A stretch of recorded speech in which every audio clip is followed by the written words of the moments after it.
बिस्मिल्लाहिर्रहमानिर्रहीम। आप देख रहे हैं यूट्यूब चैनल और मैं हूं ज़फ़र शेख। अपडेट के साथ आपकी खिदमत में हाज़िर हूं। आज 5 जून 2022 जो कि फ़ादर डे के नाम से मंसूब किया जाता है। तो वैसे तो हर दिन फ़ादर्स डे ही होता है या बाकी रिश्ते होते हैं उनको भी हर दिन उसी तरह की इज़्ज़त और रिस्पेक्ट देनी चाहिए। लेकिन ज़ाहिर है कि दुनियावी लिहाज से ये जितने भी दिन हैं इस तरह के mother's day, father's day, Valentine day या दूसरे किस्म के जो दिन हैं वो मखसूस किए गए हैं मुख्तलिफ़ तारीख़ों में। तो फादर्स डे आज मनाया गया और इसमें तमाम दुनिया के बच्चे जो है वो अपने वालिद के साथ प्यार और मोहब्बत का दावा भी करते हैं, उनको ये जतलाते भी हैं, बताते भी हैं कि हम आपसे बहुत प्यार करते हैं और बहुत सारी सरप्राइजेज़ भी देते हैं, गिफ्ट भी देते हैं। तो बाप मैं समझता हूँ कि एक जिसको कह सकते हैं कि एक ग्रेट सेक्रीफाइसर होता है, क्योंकि वो अपनी औलाद के लिए, बच्चों के लिए बहुत सारी कुर्बानियाँ देते हैं और एक रोल मॉडल भी होते हैं अपनी औलाद के लिए। तो आज 5 जून 2022 को फादर्स डे मनाया गया। अल्लाह ताला तमाम बच्चों के वालिदैन को उनके सरों पर सलामत रखे। इसके साथ सियासी हवाले से अगर मैं बताना चाहूँ तो सियासी हवाले से पाकिस्तान की माशी सूरत हाल बदस्तूर गंभीर होती जा रही है और जो वक्त गुजर रहा है पाकिस्तान की मैशत के हवाले से बहुत सारी तशवीशनाक हालत होती जा रही है।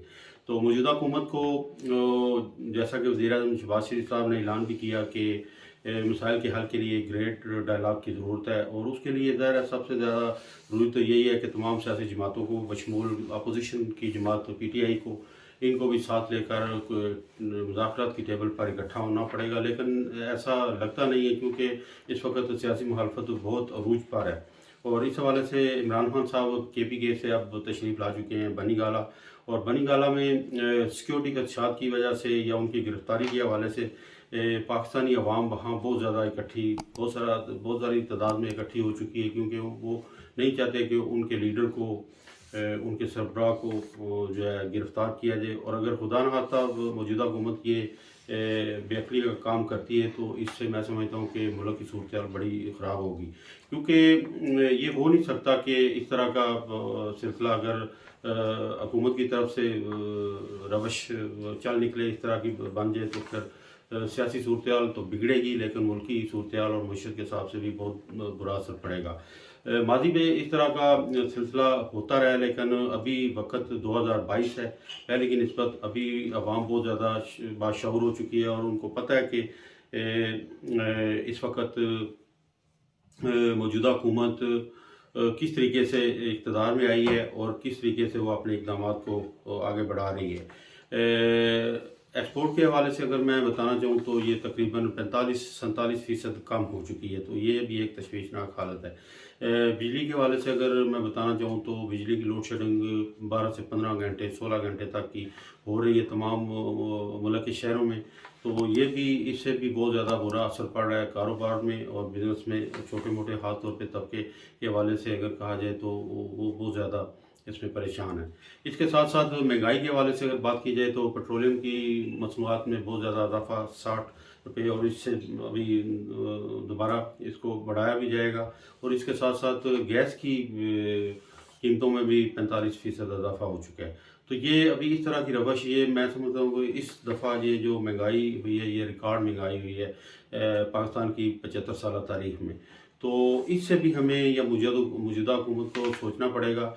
और जैसा कि इमरान खान का मैंने बताया कि वो बनी गाला पहुंच चुके हैं और आज कोर कमेटी का एक इजलास भी था, उसमें उन्होंने फैसले करने थे कि उन्होंने आइंदा लाया अमल किस तरीके से चलाना है और लॉन्ग मार्च के हवाले से या सियासी हवाले से किस तरीके से उन्होंने चलना है। और दूसरी तरफ अगर देखा जाए तो हुकूमत की तरफ से खास तौर पर वज़ीर वज़ारत दाखिला की तरफ से बहुत सब किस्म के बयान आ रहे हैं और वज़ीर दाखिला ने ये कह भी दिया है कि जब तक इमरान खान की 25 जून तक ज़मानत है उसके बाद जो सिक्योरिटी के लिए मामूर है वही सिक्योरिटी उनको गिरफ़्तार भी कर लेगी।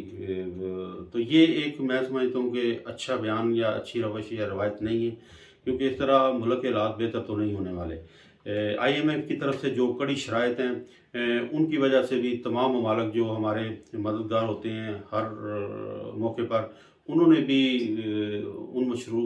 उनकी शराइत पर अपने इमदाद को या इमदादी पैकेज को मशरूत कर दिया कि जब तक IMF की तरफ से जितनी शराइत हैं वो पूरी नहीं की जाती, जो कि उन्होंने कहा हुआ है कि सब्सिडीज़ ख़त्म की जाए और कीमतों को बढ़ाया जाए,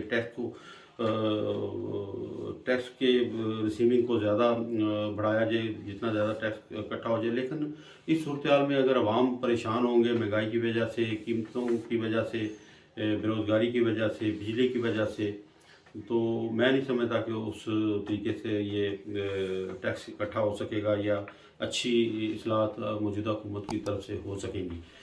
तो ये है कि इस वक्त जो रविश चल रही है हुकूमत और अपोजिशन के दरमियान, ये एक अच्छी रविश या रवायत नहीं है।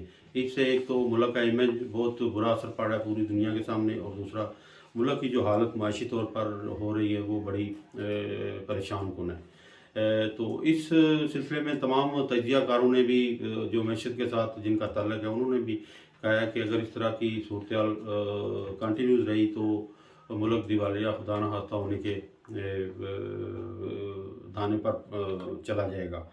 तो मैं समझता हूँ कि ये इस तरह का सिलसिला नहीं होना चाहिए। फजलुर रहमान साहब उन्होंने भी इमरान खान के हवाले से कहा कि इमरान खान अपने इक़्तिदार खोने की वजह से अपना ज़हनी तवाज़ुन खो चुके हैं। ये भी मैं समझता हूँ कि ज़ाहिर है किसी अगर हुकूमत अगर अच्छे तरीके से स्टेबल तरीके से चल रही हो तो उसको चलते चलते उसको रास्ते से रोक लिया जाए या किसी तरीके से साजिश के ज़रिए, मुदाखलत के ज़रिए उसको ख़त्म कर दिया जाए, तो ज़ाहिर है इससे उसका वो रद्द-ए-अमल तो ज़ाहिर होता है। इस तरह सऊदी अरब उन्होंने 5 ममालिक को मक्का मुकरमा के लिए बराह रास्त सहूलत दे दी है, जिनमें पाकिस्तान, मलेशिया, मराकश, इंडोनेशिया और बांग्लादेश। और ये 5 ममालिक बराह रास्त मक्का मुकरमा में अपने फ़र्ज़ी अदायगी को निभा सकते हैं और जा सकते हैं। इसके साथ साथ कोरोना के हवाले से ये स्टेट बैंक के गवर्नर डॉक्टर मुर्तज़ा सैयद उन्होंने भी ये बयान दिया है कि जब इमरान खान का दौर था तो कोरोना के दौर में बहुत अच्छी पॉलिसी चल रही थी और पाकिस्तान अच्छे तरीके से टेक ऑफ करने जा रहा था, और ग्रोथ रेट के हिसाब से अगर बताया जाए तो ये 6% थी, जो कि अभी 6% से कम होकर 4% रह चुकी है। तो ये भी एक तशवीशनाक हालत है। तो इससे भी हमें कुछ ना कुछ सबक सीखना चाहिए, और जैसा कि वज़ीर आज़म साहब ने कहा है कि मसाइल के हल के लिए हम सबको इकट्ठा होना पड़ेगा। अगर उनकी ये सोच इस तरह की है लेकिन उस पर अमल भी करते हुए उनको सियासी मुखालफत को इस हद तक नहीं ले जाना चाहिए जिससे मुल्क के हालात और अवाम मुश्तिल हों। तो देखते हैं अभी आने वाला वक्त तमाम सियासी जमातों के लिए, ख़ासतौर पर अपोजिशन के लिए किस तरह का होता है, पाकिस्तानी अवाम के लिए क्या कुछ रिलीफ दिया जाता है। तो इंशाल्लाह उम्मीद अच्छे की जाती है। तो देखते हैं अभी क्या होता है मुस्तक़बिल में। अल्लाह ताला बेहतरी करेगा।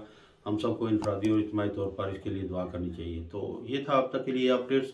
तो हमेशा के लिए जैसे मैं कहता हूँ कि पाकिस्तान जिंदाबाद हमेशा के लिए, और डेनमार्क पाइंदाबाद।